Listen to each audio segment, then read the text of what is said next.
Chapter 2, Southern Sudan, 2008. Naya put the container down and sat on the ground. She always tried not to step on the spiky plants that grew along the path, but their thorns littered the ground everywhere. She looked at the bottom of her foot. There it was, a big thorn that had broken right off into the middle of her heel.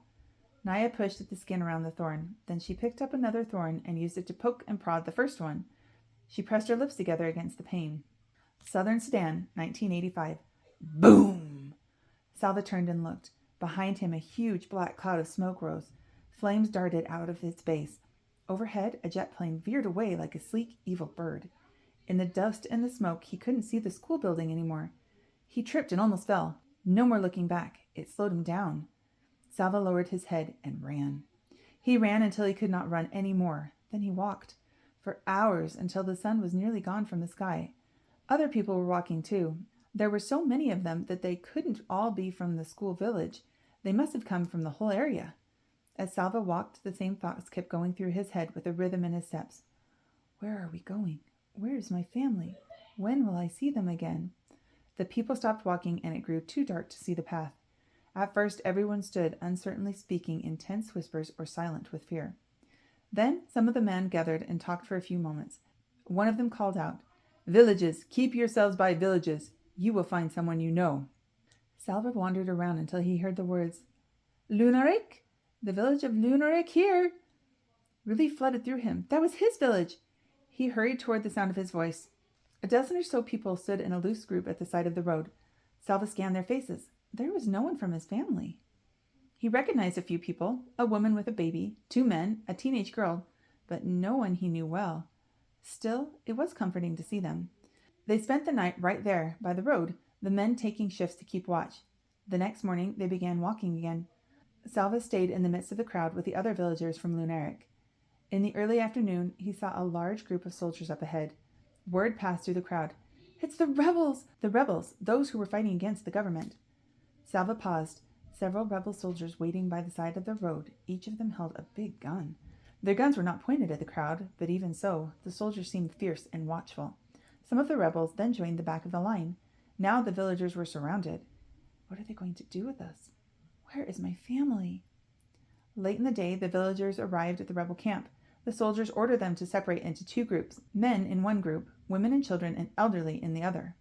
Teenage boys, it seemed, were considered men, for the boys who looked to be only 4 or 5 years older than Salva were joining the men's group. Salva hesitated for a moment. He was only 11, but he was the son of an important family. He was Salva Mewin Dut Eric, from the village named for his grandfather. His father always told him to act like a man, follow the example of his older brothers, and, in turn, set a good example for Kul. Salva took a few steps toward the men. "Hey!" A soldier approached Salva and raised his gun. Salva froze. All he could see was the gun's huge barrel, black and gleaming as it moved toward his face. The end of the barrel touched his chin. Salva felt his knees turn to water. He closed his eyes. If I die now, I will never see my family again. Somehow, this thought strengthened him enough to keep him from collapsing in terror. He took a deep breath and opened his eyes. The soldier was holding the gun with only one hand. He was not aiming it. He was using it to lift Salva's chin so he could get a better look at his face. "Over there," the soldier said. He moved the gun and pointed it toward the group of women and children. "You are not a man yet. Don't be in such a hurry." He laughed as he clapped Salva on the shoulder. Salva scurried over to the women's side. The next morning, the rebels moved on from the camp. The village men were forced to carry supplies, guns and mortars, shells, radio equipment. Salva watched as one man protested that he did not want to go with the rebels. A soldier hit him in the face with the butt of a gun. The man fell on the ground, bleeding. After that, no one objected. The men shouldered the heavy equipment and left the camp. Everyone else began walking again. They went in the opposite direction from the rebels, for wherever the rebels went, there was sure to be fighting. Salva stayed with the group from Lun Eric. It was smaller now, without the men, and, except for the infant, Salva was the only child. That evening they found a barn in which to spend the night. Salva tossed restlessly in the itchy hay. Where are we going? Where is my family? When will I see them again? It took him a long time to fall asleep. Even before he was fully awake, Salva could feel that something was wrong. He lay very still with his eyes closed, trying to sense what it might be. Finally he sat up and opened his eyes. No one else was in the barn. Salva stood so quickly that for a moment he felt dizzy. He rushed to the door and looked out. Nobody. Nothing. They had left him.